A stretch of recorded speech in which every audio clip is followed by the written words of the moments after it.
Un muy feliz domingo para todos. Hoy la iglesia celebra la gran fiesta de Pentecostés. Y justamente con esta fiesta clausuramos el tiempo litúrgico de Pascua que veníamos celebrando gozosamente desde hace 50 días. ¿Qué significa entonces para nosotros los cristianos esta fiesta de Pentecostés? ¿Será un rito vacío? ¿Será una tradición, un invento de hombres, como dicen algunos? ¿O se trata de una fiesta, de una celebración que apunta justamente al corazón de la vida cristiana, al corazón mismo de la vida de la iglesia? Vamos a ver qué dicen las escrituras sobre esta fiesta, cuál es su significado.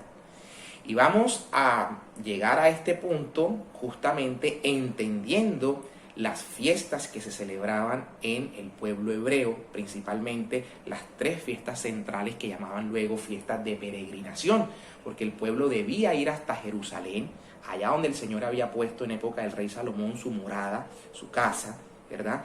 Allá se celebraban estas fiestas llamadas de peregrinación. Estas tres fiestas de las que voy a hablar se encuentran ellas reguladas en el libro del Éxodo, en el libro del Levítico, y en la reforma que se hace en el Deuteronomio también encontramos sobre estas tres fiestas. ¿Cuáles eran? Voy simplemente a enunciarlas y a detenerme solo en la fiesta de Pentecostés, que es la que nos interesa. La primera de estas fiestas era el Pesaj o la Pascua. Se celebraba el día 15 del mes Nisan. El mes Nisan es el mes para nosotros de abril, para los judíos era el primer mes de su calendario. Esta fiesta de la Pascua está en el capítulo 12 del libro del Éxodo, para los que deseen leerla allí con amplitud.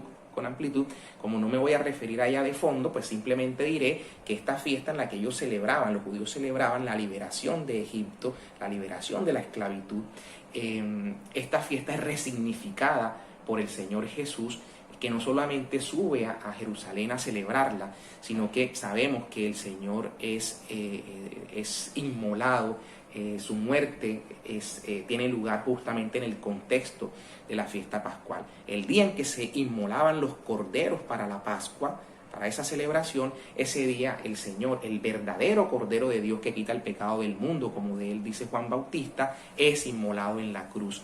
Y así como el Cordero, su carne era comida en la cena por los judíos, el Señor nos da, la noche antes de ser entregado, nos da justamente el pan, diciendo que esa es su carne, ese es el cuerpo, como lo decía en el capítulo 6 de Juan, que su carne era verdadera comida. Entonces el Cordero inmolado nos da además su carne para comida y para alimentar a su pueblo, a su iglesia, como lo recibimos en la Santa Eucaristía. Entonces el Señor resignifica esta fiesta de la Pascua con nuestra Pascua actual, como dice San Pablo: Cristo, nuestro Cordero Pascual, ha sido inmolado. Él es ahora el Cordero Pascual. La segunda de las fiestas es la fiesta de Pentecostés, precisamente de la que vamos a conversar, la fiesta del Shavuot, esa fiesta del Shavuot judío, que significa semanas, de la que vamos a conversar, debía ser celebrada el día sexto del mes de Sivan, y esto no era cosa distinta que se tenía que celebrar 50 días después de la Pascua. Por eso su nombre es 50, el griego Pentecoste, quincuagésimo. Entonces, por esa razón se habla de 50, ¿no? Por el tiempo que era dado para su celebración. De eso vamos a hablar, esa es justamente la fiesta a la que nos vamos a referir. Así que simplemente enuncio la tercera de estas fiestas, que era la fiesta del Sukkot, que debía ser celebrada entre el día 15 y el día 22 del mes de Tisrei, que para nosotros es septiembre u octubre. Y esta fiesta de Sukkot es para nosotros pues conocida como la fiesta de los tabernáculos o fiesta de las tiendas.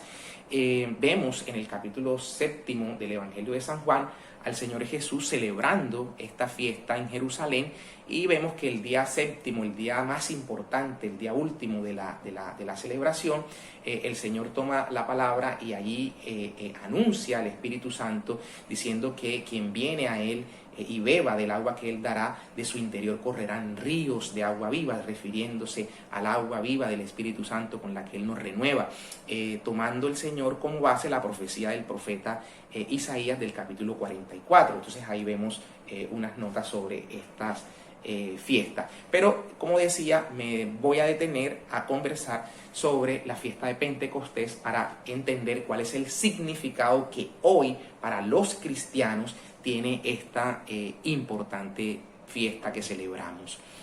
Pues bien, lo primero que debo decir, y ya lo venía anunciando, es que la fiesta pues cobra su nombre de una palabra hebrea que significa semana. Shavuot. Shavuot significa en hebreo semana.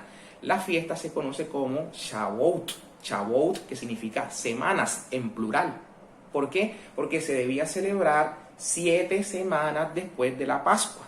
7 semanas después son 49 días. Y como se debía empezar a contar desde el día siguiente a la Pascua, ese día siguiente es el día 1 que suma a los 49 días de las 7 semanas, eran 50 días después de la Pascua. ¿Qué celebraban? Era una fiesta estrictamente agraria en un principio, en el sentido que lo que hacían era la siega, la recolección de la cosecha, que la tierra, digamos, le daba a los judíos. Entonces ellos agradecían al Señor por estas bendiciones de que la tierra, de que pudieran comer y gozar de los frutos de la tierra. Llevaban unas ofrendas al pueblo, a Jerusalén, y allá en Jerusalén, en el templo, pues celebraban esta gran fiesta. Tardaba 2 días. El primer día leían asiduamente la Torá, las Escrituras, y justamente ese es su segunda significación, que fue la que cobró mayor importancia cuando digo que leían la Torá, las Escrituras, porque los judíos reconocían en esta gran fiesta la alianza que el Señor había tenido con Moisés en el Sinaí. O sea que ellos en esta fiesta de Pentecostés celebraban el hecho de que el Señor le había dado las tablas de la ley a Moisés. Celebraban la entrega, la recepción de la ley, la recepción de las tablas que el Señor le había dado. Entonces, este hecho constituye un tema bastante relevante, muy importante, porque era el corazón, digamos, de la celebración. El Señor Dios ama a su pueblo, le da las leyes que son mandatos de vida, y ellos honraban y renovaban esa alianza que celebraron en el Sinaí, la renovaban anualmente. Hay textos en la cultura hebrea. Me voy a referir a un libro que se conoce como el libro de los jubileos. Jubileo es una palabra que significa fiesta. Entonces ese libro de los jubileos, escrito cerca del año 130, 140 antes de Cristo, no es un libro canónico, por lo menos pues lo es para unas iglesias, pero no es un libro canónico, digamos, en la Tanaj hebrea, lo que es el Antiguo Testamento Nuevo. No es un libro canónico, pero es un libro que se utilizaba para la liturgia, para las fiestas, para sacar las cuentas de los días en que debían ser celebradas las fiestas. Y ese libro de los jubileos, entre otras cosas, pues no solo reconocía el hecho del que ya hemos hablado, que celebraban la recepción de las tablas de la ley, porque los judíos entendían que cuando salieron de Egipto, el día 50 es que ocurre la entrega de las tablas de la ley. Por eso hablan de las fiestas de la semana, y esta fiesta se celebra justo el día 50, porque ahí entendían que Dios había entregado las tablas a Moisés. Pero este libro de los jubileos que les digo tenía otras 2 connotaciones distintas a esta de la del Sinaí. Decían que la alianza que el Señor pactó con Noé se había pactado justamente en un Shavuot, en una fiesta de la semana, en un Pentecostés, y que la alianza que el Señor había celebrado con Abraham también había sido había sido pactada en una fiesta de Shavuot, en un Pentecostés. Entonces ellos veían en ese retrato una renovación de la alianza que el Señor celebraba con su pueblo, y por eso este día marcaba una fecha primordial para el pueblo hebreo, que renovaba básicamente la alianza del Sinaí, donde el Señor había entregado, repito, las leyes, las tablas al pueblo. El Señor Jesús entonces había dicho a sus discípulos que no se movieran de Jerusalén. Cuando asciende, cuando el Señor después de 40 días les estuvo apareciendo, le dice: no se vayan de Jerusalén porque deberán dar testimonio de mí en Jerusalén, en Samaria y hasta los confines de la tierra. Pero para eso era importante que recibieran el Espíritu Santo, que el Espíritu Santo descendiera sobre la iglesia. Y justamente es lo que pasa el día de Pentecostés, estando los discípulos con María Santísima reunidos. Hay un relato magnífico que hace Lucas precisamente para marcar el parangón entre el Sinaí, la entrega de la ley, y lo que pasaba en Pentecostés. Si nosotros vemos el capítulo 19 del Éxodo, cuando el Señor va a entregar la ley a Moisés y todo lo que rodea esa entrega, vemos fuego descender, vemos el bullicio, el ímpetu del viento, y vemos que como se oyen sonido de trompetas con poder, ¿verdad? Y el Señor entrega la ley en ese escenario. Es lo mismo que Lucas está redactando cuando dice que hubo un viento impetuoso, que bajaron y descendieron fuego y como lenguas de fuego se posaron sobre los que se encontraban en el cenáculo, los discípulos y María Santísima. Entonces ese parangón lo que nos está mostrando es cómo aquello que ocurrió en el Sinaí ahora está siendo resignificado, porque se está cumpliendo aquella promesa donde el Señor decía que ya Él no iba a imprimir su ley, sino en el corazón de su pueblo, en el corazón de su pueblo, lo que algunos llaman el digitum Dei, o sea, el dedo de Dios que escribió sobre las tablas de piedra su ley. Es el mismo dedo que ahora escribe sobre los corazones de los fieles y sobre el cual Él impregna, imprime, sella su ley, para que el corazón, el Espíritu Santo que es inmerso en el corazón del ser, conduzca a ese encuentro, esa intimidad plena con el Señor. Quiere esto decir entonces que en este contexto en el que el Señor infunde su Espíritu, Él está sellando a su iglesia y está sellando a los cristianos que lo reciben con su marca. Y esto es muy importante. San Pablo habla de esto en el capítulo 4 de los Efesios, en el verso 30. Pablo habla del sello con el que hemos sido marcados para el día de la redención, refiriéndose al Espíritu Santo. Dice, no entristezcan al Espíritu Santo con el que han sido sellados para el día de la redención. Atención a eso del ser sellado. Lo mismo Pablo también lo dice en la carta a los Corintios, cuando hace mención a que hemos también sido sellados con el Espíritu que ha sido puesto en nuestros corazones. Y esto del sellarse es un poco lo que pasaba en el libro del Éxodo, precisamente en la Pascua, ¿verdad? Cuando el pueblo hebreo, cuando el Señor dice que va a mandar su ángel exterminador para acabar con los primogénitos de los egipcios, dice, ustedes hebreos, con el cordero que han inmolado, marquen los dinteles de las puertas con la sangre del cordero para que pase el ángel exterminador y no entre a la casa de los egipcios. Esa marca es muy importante porque recordemos que cuando Jesús, que es el verdadero cordero, muere en la cruz, su sangre corre por la cruz, ese es el dintel, el marco. Ese es el signo de la redención con el que hemos sido marcados los cristianos. Hemos sido marcados con la cruz de Cristo para el día de la redención.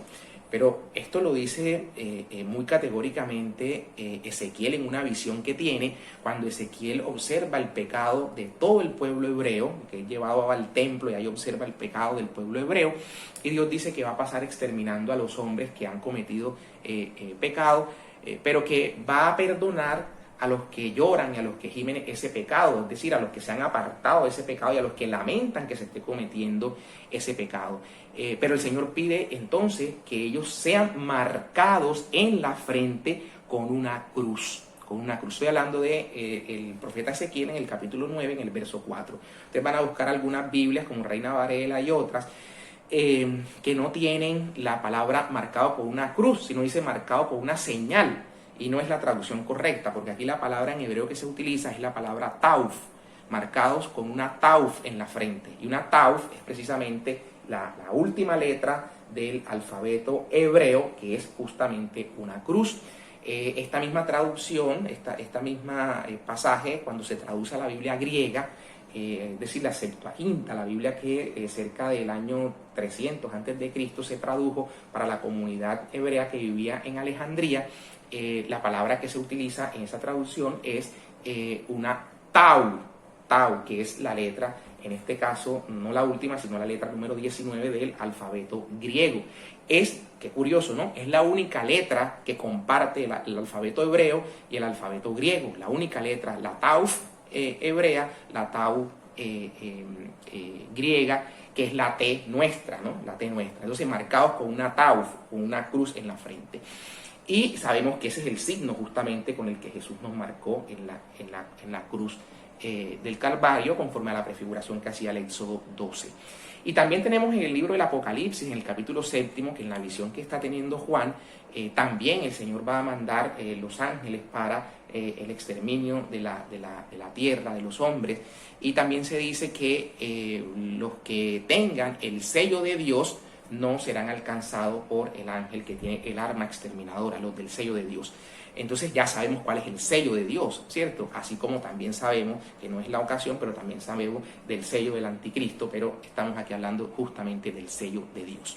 Y esto del sello es muy importante porque este signo lo recoge la liturgia cristiana, y en el bautismo, justamente en el bautismo, el catecúmeno, el que es bautizado, es ungido con aceite, y sobre él, sobre su frente, se marca precisamente el signo de la cruz. Se hace con aceite, ¿verdad? Con el crisma. ¿Y por qué? Porque esto es tomado de la liturgia hebrea, que a la vez tomaban este signo de lo que era su vida, y sobre todo de los pastores, cuando ungían sus rebaños con aceite, para que los animales no estorbaran y no le hicieran daño a los rebaños. Por eso ungían con aceite a su rebaño, y también los cuernos de los rebaños para que no se atascaran en la maleza, entre las ramas y demás, sino que se deslizaran con el aceite. El aceite tenía ese uso entre los pastores, y la liturgia hebrea lo toma, y por eso vemos que es ungido el rey con aceite, es ungido el sacerdote con aceite, y vemos que el nombre de Jesús, el Cristo, precisamente lo que significa es el ungido. Nosotros en el bautismo somos ungidos porque nos hacemos otros Cristo. O sea, en el bautismo, al recibir el Espíritu Santo que nos marca, que nos sella, somos partícipes de la condición divina, de la naturaleza divina. Jesús es Filium Dei Unigenitum, es decir, el Hijo único del Padre, Hijo único. Pero nosotros también adquirimos la naturaleza de hijos por el bautismo, por el Espíritu Santo que se nos da, y que ese Espíritu Santo, como dice Pablo en la carta a los Gálatas, en el capítulo 4, nos dice que el Espíritu clama dentro de nosotros, Abba, que quiere decir papá, papito realmente, ¿no? Esa intimidad con el Padre, esa filiación con el Padre nos la da es el Espíritu Santo, con el que somos sellados el día del bautismo. Entonces el Espíritu Santo cumple esta obra en nosotros, los cristianos. Vemos como también el Señor nos dice que el Espíritu Santo es el Espíritu de la verdad. Ora al Padre para que nos confirme en la verdad. Es el Espíritu Santo entonces que se derrama en la iglesia, la que la hace, como dice el apóstol Pablo en 1 Timoteo 3:15, la que la hace columna y base de la verdad, porque la sostiene el Espíritu Santo que le ha sido dado, el cual nos santifica. Viendo todo esto, vemos cómo en el apóstol Pablo esta fecha de Pentecostés resulta muy importante, porque en el capítulo 20 de Hechos de los Apóstoles vemos al apóstol Pablo, cerca del versículo 18, en el que debe viajar a Jerusalén, o está ansioso por ir a Jerusalén, porque quiere llegar justo para la fiesta de Pentecostés. Y él como que tenía algo pendiente en Éfeso, y dice que trató de evitar Éfeso, no quiso llegar a Éfeso, no quiso detenerse en ninguna de las comunidades que había él seguramente ya fundado en Asia Menor, sino que quiso llegar directamente a Jerusalén porque le afanaba mucho llegar para la fiesta de Pentecostés, y en efecto sabemos que logra llegar. Pero también vemos cuando le está escribiendo a los Corintios, en la primera carta a los Corintios, en el capítulo 16, cuando el apóstol Pablo ya se está despidiendo, les dice a los de la comunidad de Corinto que él está en Éfeso y que está pensando en visitarlo, pero que va a permanecer en Éfeso por lo menos hasta Pentecostés. O sea, tenía claro que en Pentecostés él se quedaba en Éfeso. O sea, Pablo tenía la intención de celebrar Pentecostés, de acuerdo al capítulo 16 de Hechos de Primera de Corintios. Ahí vemos cómo ya para las comunidades primitivas esta fiesta fue siendo central, fue siendo importante. Asimismo, entonces, nosotros vemos cómo en todo este discurrir de lo que es Pentecostés para nosotros, para los cristianos, es importante aquí citar una de las digamos, un texto, una frase que me parece muy diciente, tanto de San Agustín, el obispo de Hipona, como de Santo Tomás. Los dos coinciden en decir que el Espíritu Santo es quien perfecciona en nosotros, quien hace la obra de las bienaventuranzas de las que el Señor nos habla en el capítulo 5 del Evangelio de Mateo. O sea, la pobreza de espíritu de la que nos habla el Señor, la limpieza de corazón, la sed y hambre de justicia, son obras que el Espíritu Santo hace en nosotros.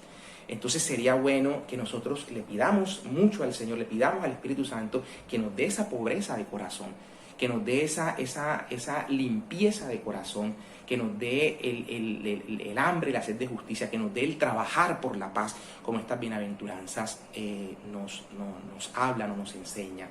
Y también pedirle mucho al Señor que nos regale los dones de su Espíritu Santo, a los que hace referencia al capítulo 11 de Isaías, ¿verdad? El don del entendimiento, el don de la sabiduría, el don del temor de Dios, que es el principio precisamente de la sabiduría. Tal vez es el don central, cuando el Señor nos regala temor de sí, que no es miedo, ¿verdad? Sino una reverencia, un amor profundo hacia el Señor, que nos da precisamente tristeza, el fallarle, el romper su alianza.